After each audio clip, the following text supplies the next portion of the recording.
Salut à tous et à toutes et on se retrouve aujourd'hui pour une nouvelle vidéo book haul, le book haul du mois d'août qui fut un peu plus sympathique que le book haul du mois de juillet, édition spéciale dont je vous avais fait tant miroiter la chose.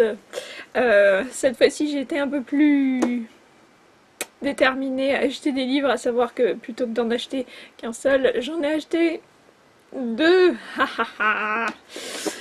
En même temps, j'avais beaucoup de choses à lire. Je suis plutôt fière de moi-même parce que j'ai quasiment lu tous les livres que j'avais empruntés en avance à la médiathèque pour avoir mon stock. Et on va venir à ça un peu plus tard. Mais pour le book haul du mois d'août, c'est parti tout de suite avec le premier livre, Anne Granger, un intérêt particulier pour les morts, publié aux éditions 10-18, collection Grand Détective. Donc c'est un format poche, une enquête policière qui se déroule à l'époque victorienne, en Angleterre, donc dans le Londres des années 1864. Autant vous dire que ça m'a parlé tout de suite, hein. Vous me connaissez, moi et les romans historiques ou sur trame fond historique comme ça, j'adore. Ça fait partie de mes genres de prédilection et donc cette fois-ci c'est un roman pour adultes, hein. C'est pas un roman young adulte ou un roman jeunesse. Et j'ai hâte de pouvoir le lire parce qu'il a reçu de très très bonnes critiques et quand je l'ai vu, je l'ai acheté neuf. Et j'ai vraiment pas hésité, ça a été un achat vraiment coup de cœur parce que j'en avais entendu beaucoup parler sur internet. Je l'avais vu beaucoup de fois dans des chroniques, même si j'avais pas lu les chroniques beaucoup plus en profondeur. Mais je sais pas, il y a quelque chose, et puis dans la couverture aussi qui m'a interpellée. On m'a fait la réflexion que ça pouvait peut-être faire penser comme ça au premier abord, et puis en lisant le résumé par derrière à la saga The Agency de Y.S. Lee, qui se passe aussi dans le Londres de l'époque victorienne, mais là pour le coup qui est une saga clairement plus jeunesse, destinée à partir de 13 ans, quelque chose comme ça. Donc j'ai hâte de pouvoir découvrir celui-là et de voir vraiment de quoi il en est, et surtout traité pour adultes. Et le deuxième, c'est un roman que j'avais repéré il y a... Oh allez, c'était au mois de juillet, hein, je crois. Que j'avais déjà repéré, il m'avait fait de l'œil. Je l'avais pas pris tout de suite, mais il m'avait fait de l'œil, donc c'était un signe. Pour les fidèles de mon blog, un jour un livre, .blogspot.fr, si vous remontez à ma toute première chronique, vous trouverez un roman de Robert Solé, Une nuit au Caire, et une soirée au Caire, autant pour moi. Ça donne le ton, c'est-à-dire que bon voilà, pour ceux qui le savent pas, j'ai un amour pour l'Égypte et pour l'égyptologie, bah voilà quoi, ça a été une grande partie de mes études qui est totalement surdéveloppée. C'est inconditionnel depuis que je suis toute petite et la preuve donc voilà, hein, j'en ai fait mes études. J'ai aussi vécu une très grande partie de ma vie de l'autre côté de la Méditerranée et pour des raisons diverses et variées.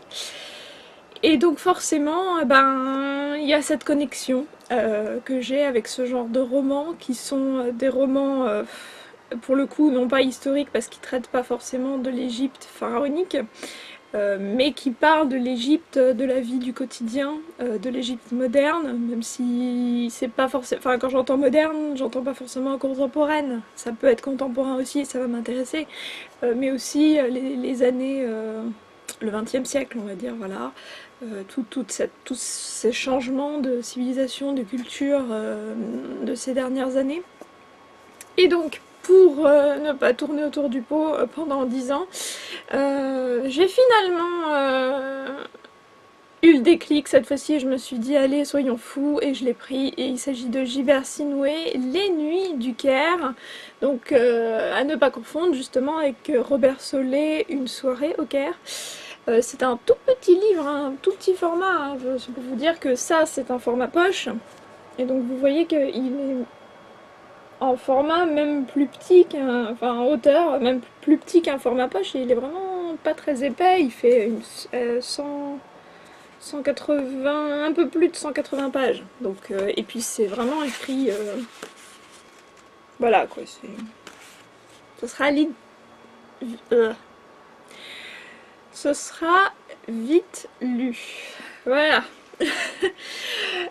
Donc forcément j'ai été attirée par déjà par le nom de l'auteur parce que il est célèbre pour moi. Les Nuits du Caire, hein, forcément. Et puis, qu'est-ce qui m'a aussi poussée à l'acheter? C'est parce qu'il est passé à la télévision dans une émission littéraire il n'y a pas très longtemps. Et je me suis dit, mais c'est le livre que j'ai vu! C'est celui-là, c'est celui que j'ai vu l'autre jour et que je me suis retenue de pas acheter. Pourquoi? Pourquoi? Sérieusement? Pourquoi? Et donc il en parlait tellement bien, sans compter que l'héroïne apparemment s'appelle Myriam. Qu'est-ce que vous voulez que je vous dise de plus? Sérieusement, hein? Si c'est pas pour crier mon nom, ça, hein? Donc voilà, donc apparemment ça parle de l'histoire d'un amour de jeunesse qui a été vécu en Égypte et qui s'est évaporé, et puis des années plus tard, d'après ce que j'ai compris, hein, c'est peut-être pas du tout ça, mais... et est-ce qu'on peut retrouver cet amour là? Et voilà, donc... ça sera peut-être une très très belle histoire. Je vous ferai part de mon avis très vite sur cet ouvrage parce qu'il est tout petit et qu'il me donne vraiment vraiment envie de le lire et de vous le conseiller parce que voilà, dès qu'il s'agit d'Égypte ou quoi que ce soit d'autre, ou de civilisation orientale, etc., voilà, ça fait partie de moi-même, c'est une part de moi-même et je vais vous le recommander, mais 2 fois plus fort. Donc voilà. Et donc c'est tout pour ce book haul. Je m'améliore, puisque cette fois-ci je suis passée à 2 livres. Maintenant que la rentrée est arrivée, je pense que... il va y avoir un peu plus d'action là, un peu plus d'acquisition, un peu plus de réception. Là je vous ai parlé que des livres papier que j'ai achetés.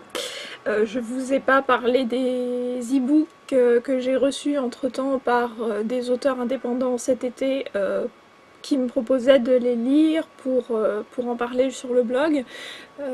Sachant que j'avais déjà une palle qui était déjà conséquente, donc j'ai accepté, hein. Je vais jamais dire non à un auteur indépendant, parce que c'est difficile de percer dans ce milieu-là, et puis voilà quoi, hein. Tant qu'on peut apporter notre pierre à l'édifice et aider quelqu'un quand on a besoin, c'est toujours un grand plaisir.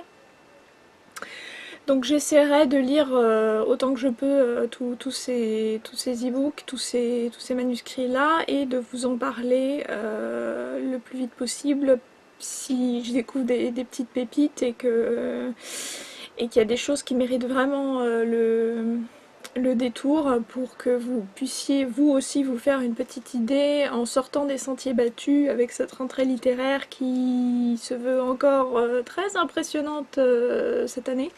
J'ai plus le nombre en tête, mais c'est quelque chose d'énorme. D'ailleurs, il y avait un petit croquis, une espèce de petite bande dessinée humoristique que j'essaierai de vous mettre ici si jamais j'arrive à la retrouver, sur laquelle je suis tombée sur Facebook et qui donnait le ton. C'est-à-dire que non, on ne peut pas tout lire, je suis désolée, on ne peut pas tout lire. Et là je me mets dans la peau des journalistes littéraires et c'est vrai que c'est pas possible. Hein. C'est humainement pas possible de tout lire, donc surtout dans une période aussi courte.